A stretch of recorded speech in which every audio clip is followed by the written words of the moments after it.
मेरे प्रिय आत्मा,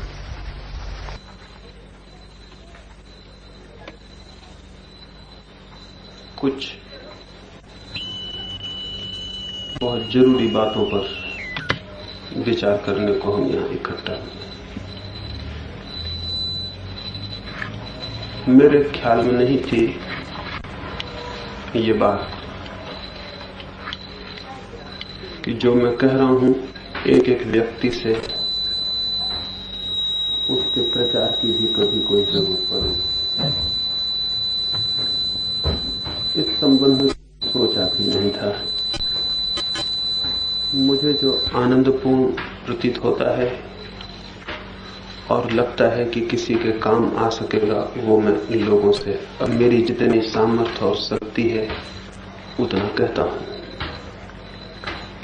लेकिन जैसे जैसे मुझे ज्ञात हुआ और सैकड़ों लोगों के संपर्क में आने का मौका मिला, तो मुझे ये दिखाई पड़ना शुरू हुआ कि मेरी सीमाएं हैं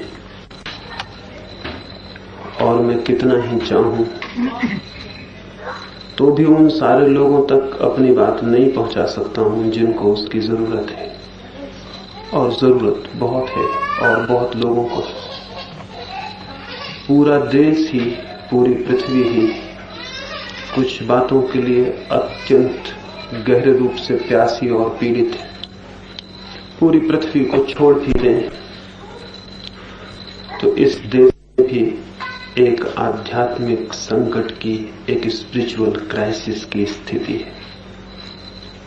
पुराने सारे मूल्य खंडित हो गए हैं। पुराने सारे मूल्यों का आदर और सम्मान विलीन हो गया है। नए किसी मूल्य की कोई स्थापना नहीं हो सकी। आदमी बिल्कुल ऐसे खड़ा है जैसे उसे पता ही न हो वो कहां जाए और क्या करे। ऐसी स्थिति में स्वाभाविक है कि मनुष्य का मन बहुत अशांत, बहुत पीड़ित, बहुत दुखी हो जाए। एक एक आदमी के पास इतना दुख है कि काश हम उसे खोल कर देख सकें उसके हृदय को, तो हम घबरा जाएंगे। जितने लोगों से मेरा संपर्क बढ़ा उतना ही मैं हैरान हुआ। आदमी जैसा ऊपर से दिखाई पड़ता है उससे ठीक उल्टा उसके भीतर है। उसकी मुस्कुराहटें झूठी हैं, उसकी खुशी झूठी है, उसके मनोरंजन झूठे हैं और उसके भीतर बहुत गहरा नर्क, बहुत अंधेरा, बहुत दुख और पीड़ा भरी है। इस पीड़ा को, इस दुख को मिटाने के रास्ते हैं। इससे मुक्त हुआ जा सकता है। आदमी का जीवन एक स्वर्ग की शांति का और संगीत का जीवन बन सकता है। और जब से मुझे ऐसा लगना शुरू हुआ तो ऐसा प्रतीत हुआ कि जो बात मनुष्य के जीवन को शांति की दिशा में ले जा सकती है, अगर उसे हम उन लोगों तक नहीं पहुंचा देते जिन्हें उसकी जरूरत है, तो हम एक तरह के अपराधी हैं। हम भी जाने अनजाने कोई पाप कर रहे हैं।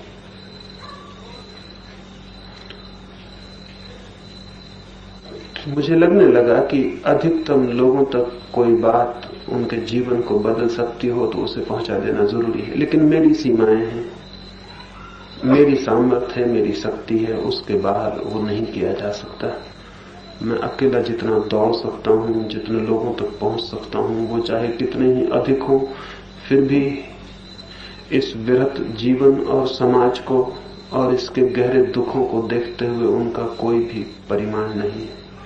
एक समुद्र के किनारे हम छोटा मोटा रंग घोल दें, कोई एक आध छोटी मोटी लहर रंगीन हो जाए, इससे समुद्र के जीवन में कोई फर्क नहीं पड़ सकता है।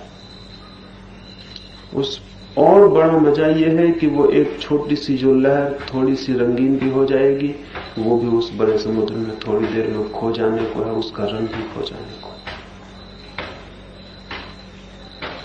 तो कैसे जीवन के इस बड़े सागर में दूर दूर तक शांति के रंग फेंके जा सके, उस संबंध में ही विचार करने को हम यहाँ इकट्ठे हुए हैं। इसके साथ ही ये भी मुझे दिखाई पड़ता है कि जो आदमी केवल अपनी ही शांति में उत्सुक हो जाता है, वो आदमी कभी पूरे अर्थों में शांत नहीं हो सकता है। क्योंकि अशांत होने का एक कारण ये भी है केवल अपने आप में ही उत्सुक होना। मात्र अपने में ही उत्सुक होना, सेल्फ सेंटर्ड होना भी अशांति के बुनियादी कारणों में से एक है। जो आदमी सिर्फ खुद में ही उत्सुक हो जाता है, सिर्फ स्वयं में ही उत्सुक हो जाता है और चारों तरफ से आंख बंद कर लेना चाहता है, वो आदमी वैसा ही है जैसे कोई एक आदमी एक खूबसूरत सुंदर घर बनाए और इसकी फिक्र ही ना करे कि उसके घर के चारों तरफ गंदगी के ढेर लगे हुए हैं। वो अपने घर में एक बगिया लगा ले और इसकी फिक्र ही न करे कि चारों तरफ दुर्गंध इकट्ठी हो गई। उसकी बगिया, उसके फूल, उसकी सुगंध बहुत काम नहीं आएंगे अगर चारों तरफ का सारा पड़ोस गंदा है। तो वो गंदगी उसके घर प्रवेश करेगी, उसके फूलों की सुगंध को भी डुबा देगी। मनुष्य को न केवल अपने में बल्कि अपने पड़ोस में भी उत्सुक होना जरूरी है। धार्मिक व्यक्ति मात्र अपने में ही उत्सुक नहीं होता बल्कि शेष सारे जीवन के प्रति भी आतुर होता है। ये भी मुझे प्रतीत होता है कि हम अपनी ही शांति के लिए उत्सुक हों ये पर्याप्त नहीं है। हमारे चारों तरफ जो जीवन है, जिससे हम अंतर संबंधित हैं, जिससे हम जुड़े हैं, उस जीवन में भी शांति की कोई हवाएं पहुंच सके, इसके लिए भी हमारी उत्सुकता जरूरी है। और जो व्यक्ति अपने चारों तरफ के जीवन को भी शांति की दिशा में ले जाने के लिए प्यासा हो जाएगा, वो पाएगा कि चाहे वो दूसरों को शांत कर पाया हो या न कर पाया हो, लेकिन दूसरों को शांत करने के महत्वपूर्ण प्रयास में वो स्वयं जरूर ही शांत हुआ है।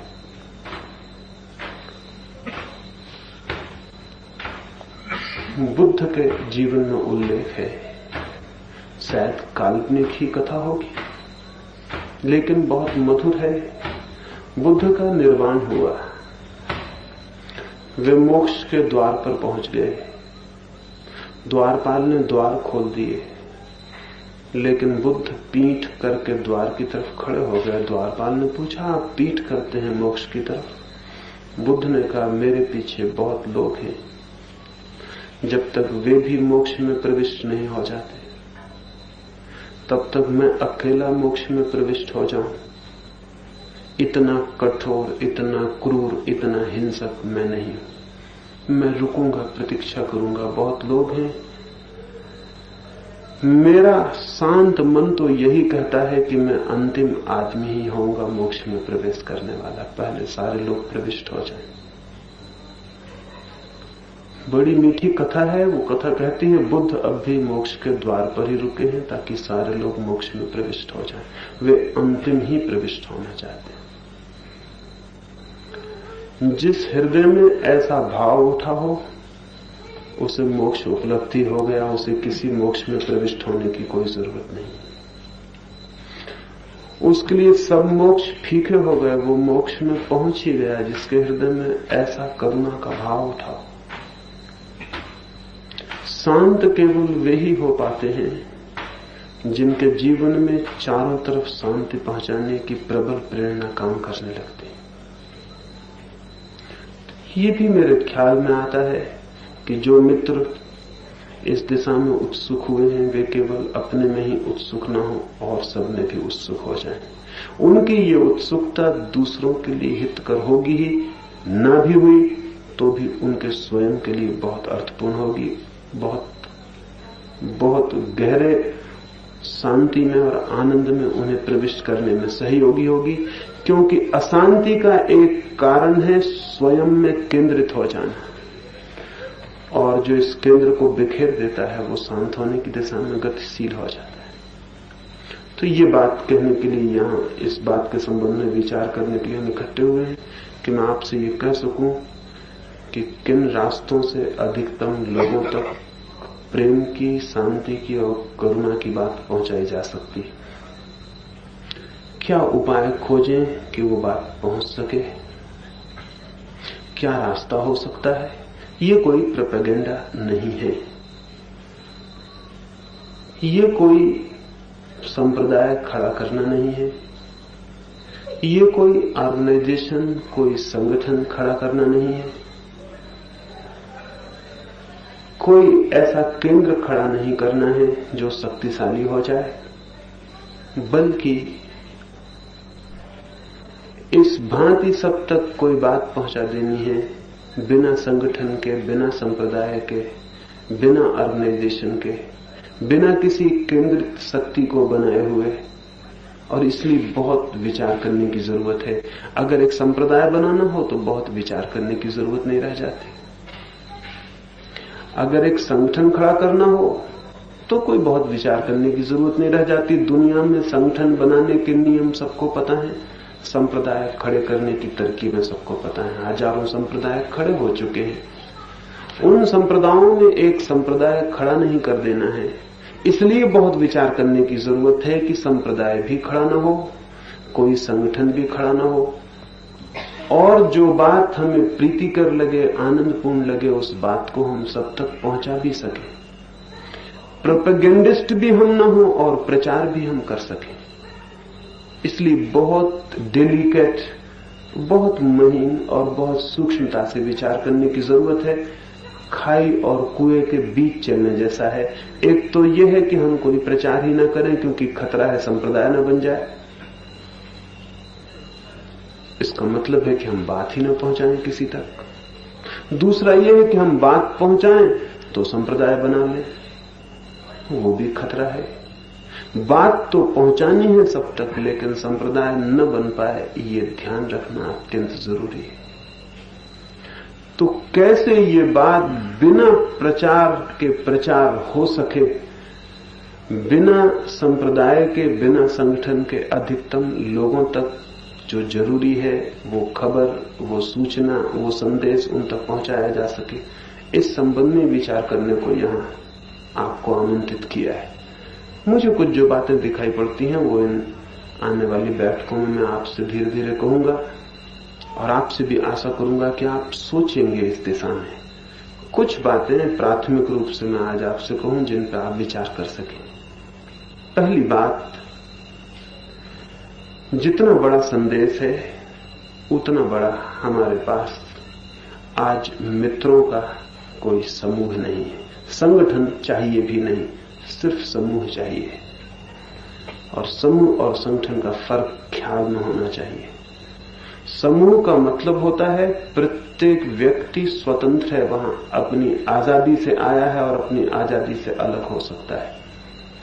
समूह का मतलब है प्रत्येक व्यक्ति दूसरे व्यक्ति के बराबर है, कोई नीचा और ऊपर नहीं है, कोई पदाधिकारी नहीं है, कोई अनुयायी नहीं है, कोई नेता नहीं है। समूह का अर्थ है मित्रों का एक समूह बनाना है, एक संगठन नहीं, क्योंकि संगठन में फिर पदाधिकारी होते हैं, ऊपर नीचे आदमी होते हैं, और संगठन का अपना एक जाल होता है, एक हायरार्की होती है, नीचे से ऊपर तक सीढ़ियां और पद होते हैं, और फिर उनके साथ आई हुई पॉलिटिक्स होती है, राजनीति होती है। क्योंकि जहां पद है वहां राजनीति आनी अनिवार्य है।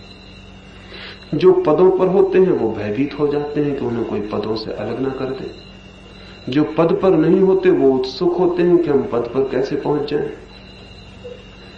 तो एक अपना उपद्रव है संगठन का। हमें एक मित्रों का समूह बनाना है, कोई संगठन नहीं बनाना है। समूह में प्रत्येक व्यक्ति बराबर है, समान मूल्य का है। कोई पदाधिकारी नहीं है, कोई आदृत नहीं है, कोई नीचा नहीं है, कोई ऊंचा नहीं है, और प्रत्येक व्यक्ति सिर्फ अपने प्रेम के कारण वहां आया है। प्रेम के अतिरिक्त उसके ऊपर न कोई आदेश है जिन्हें उसे मानना है, न कोई प्रतिज्ञाएं हैं जिन्हें उसे पूरी करना है, न कोई व्रत नियम है जिनके अंतर्गत उसे बंधना है। सिर्फ उसका प्रेम और उसकी व्यक्तिगत स्वतंत्रता से सम्मिलित हुआ है वो, और जिस क्षण चाहे उसी क्षण अलग हो जा सकता है।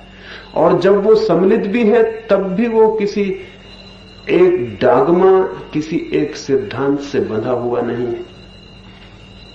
तब भी वो स्वतंत्र है भिन्न मत रखने को, अपना विचार रखने को, अपने विचार को मानने को, अपनी बुद्धि का अनुसरण करने को। वो किसी का अनुयायी होकर वहां नहीं है। तो मित्रों का एक समूह जीवन जागृति केंद्र बन सके, इस दिशा में सोचना है। निश्चित ही मित्रों के समूह बनाने के नियम अलग होते हैं, संगठन बनाने के नियम अलग होते हैं। मित्रों का समूह एक बिल्कुल ही, जिसको हम कहें अराजक, अनार्किक संस्था होती है। संगठन एक सुव्यवस्थित, बंधा हुआ नियमों से, सिद्धांतों से, कानूनों से बंधा हुआ व्यवस्था होती है।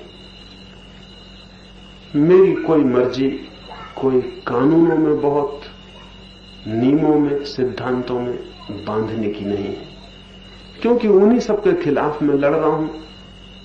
उन्हीं सबके तो संगठन सारी दुनिया में खड़े हुए हैं। हम एक और संगठन वैसा खड़ा कर दें, निश्चित ही संगठन में ज्यादा इफिशियंसी होती है, ज्यादा कुशलता होती है। उतनी समूह में कुशलता नहीं हो सकती, लेकिन कुशलता के मूल्य पर स्वतंत्रता खोना बहुत कीमती सौदा करना है। लोकतंत्र उतना कुशल नहीं होता जितनी तानाशाही होती है, लेकिन कुशलता को खोया जा सकता है, स्वतंत्रता को नहीं खोया जा सकता है। मित्रों के समूह का अर्थ है कि ये स्वतंत्र व्यक्तियों का मिलन है, उनकी स्वेच्छा से। इसमें यदि कोई छोटे मोटे कानून और व्यवस्थाएं होंगी तो वे भी व्यक्तियों से नीचे होंगी, उनके ऊपर नहीं हो सकती। वे काम चलाऊ होंगी, वे हमारा लक्ष्य नहीं हो सकती। हम उन्हें किसी भी क्षण तोड़ने के लिए हमेशा स्वतंत्र हैं। वे किसी भी क्षण हमें तोड़ने में समर्थ नहीं हो सकती। वे कानून भी होंगे तो वे हमारे लिए होंगे, हम कानून के लिए नहीं हो सकते। ये ध्यान में रख लेना जरूरी है। अब मित्र सोचते हैं कोई विधान हो, निश्चित ही कोई विधान होना चाहिए, लेकिन जैसे विधान होते हैं संगठनों के, वैसे नहीं। ये ध्यान में रखकर ही विधान होना चाहिए कि वो मित्रों के एक समूह का विधान है जो अत्यंत काम चलाऊ है, उसका उपयोग है, इसलिए उसको बना लिया है, लेकिन उससे बंधने का कोई हमारा आग्रह नहीं। उसे हम किसी भी क्षण फेंक सकते हैं और जला सकते हैं। और विधान चाहे कितना भी कीमती हो, उस विधान से हमारा एक एक मित्र ज्यादा कीमती है, ये ध्यान में होना जरूरी है। क्योंकि इन्हीं मित्रों के लिए वो विधान बनाया गया, उस विधान के लिए ये मित्र इकट्ठे नहीं किए गए। इसलिए एक एक व्यक्ति का मूल्य और एक एक व्यक्ति की गरिमा शेष रह सके, ऐसा एक समूह खड़ा करना।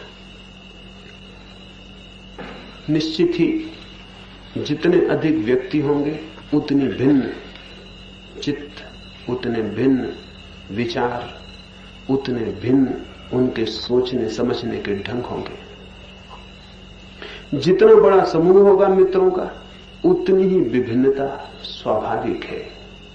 इसलिए एक रूपता पैदा करने की बहुत चेष्टा हमें नहीं करनी चाहिए, अन्यथा फिर संगठन खड़ा होना शुरू हो जाता है। और एक रूपता की जितनी हम कोशिश करते हैं, उतना ही व्यक्तित्व, उसकी गरिमा, उसकी स्वतंत्रता सब नष्ट होनी शुरू हो जाती है। एक रूपता की बहुत चिंता नहीं, बल्कि सब मित्रों के प्रति सम्मान, उनके भिन्न विचारों के प्रति भी, क्योंकि मेरी सारी दृष्टि यही है कि सारे मुल्क में स्वतंत्र चिंतन पैदा हो सके। तो स्वतंत्र चिंतन जो लोग पैदा करना चाहते हैं, अगर वे भीतर ही परतंत्र चिंतन से बन जाएंगे तो खतरा होगा। इसलिए मेरे प्रति भी इस मित्रों के समूह की कोई श्रद्धा नहीं होनी चाहिए। मेरे प्रति भी कोई श्रद्धा का भाव नहीं होना चाहिए।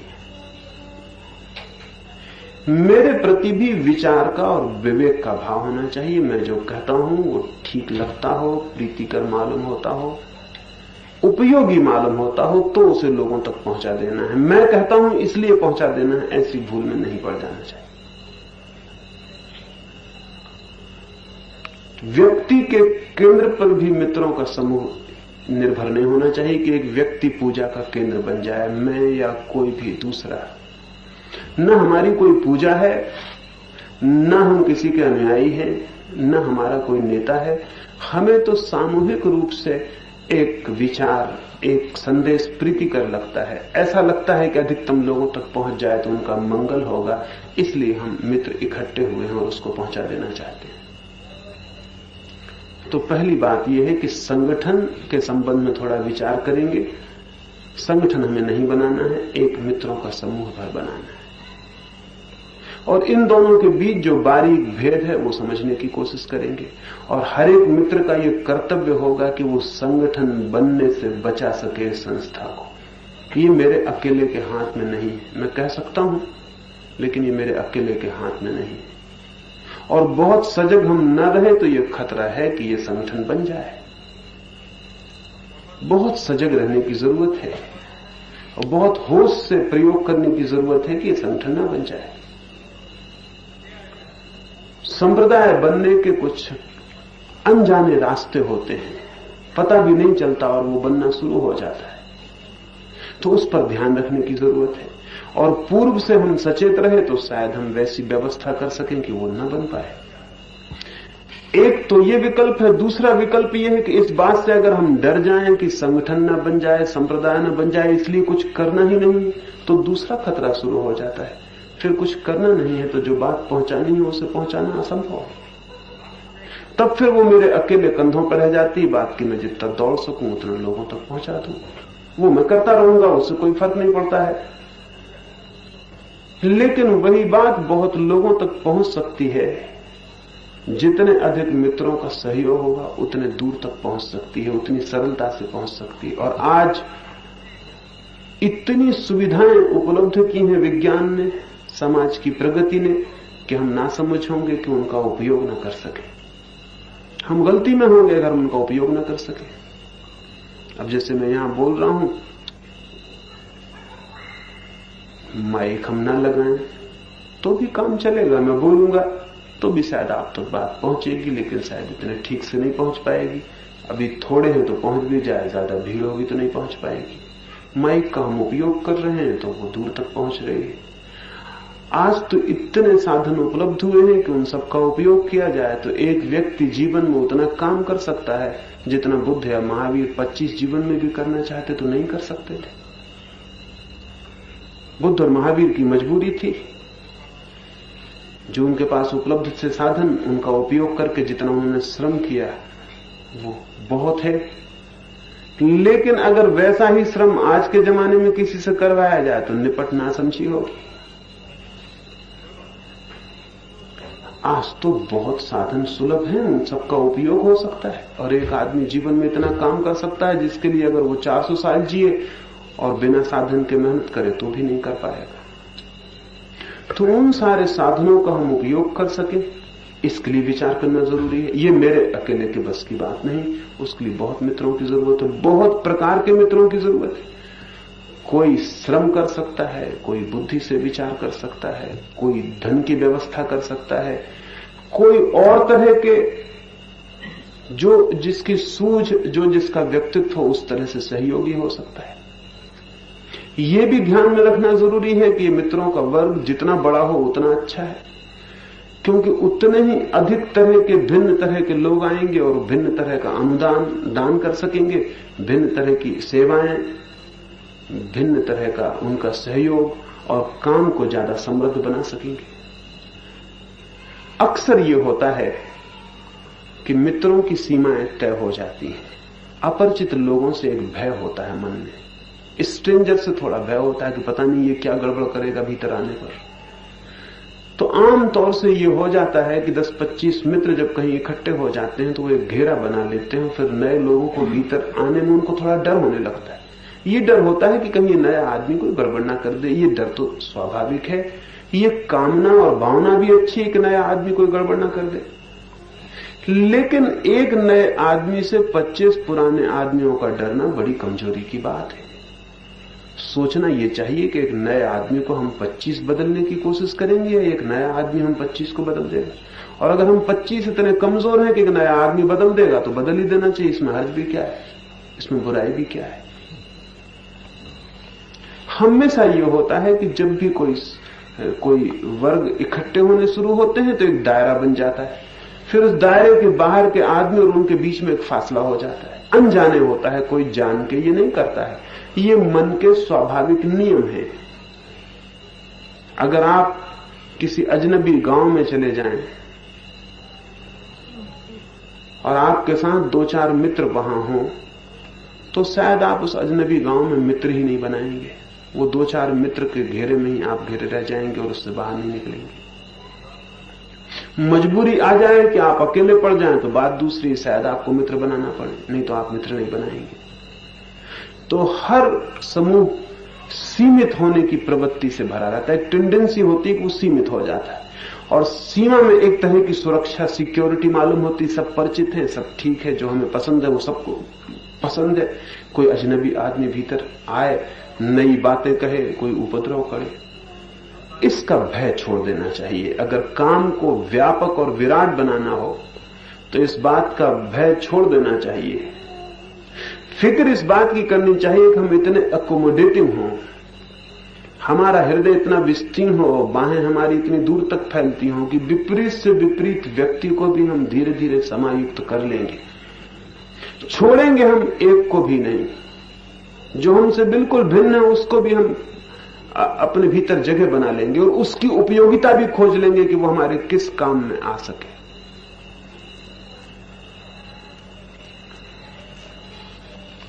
गांधी जी ने एक प्रयोग इस संबंध का पिछले इस मुल्क में बड़ा प्रयोग किया। हिंदुस्तान के कितने विरोधी और भिन्न लोगों को उन्होंने एक साथ इकट्ठा कर लिया।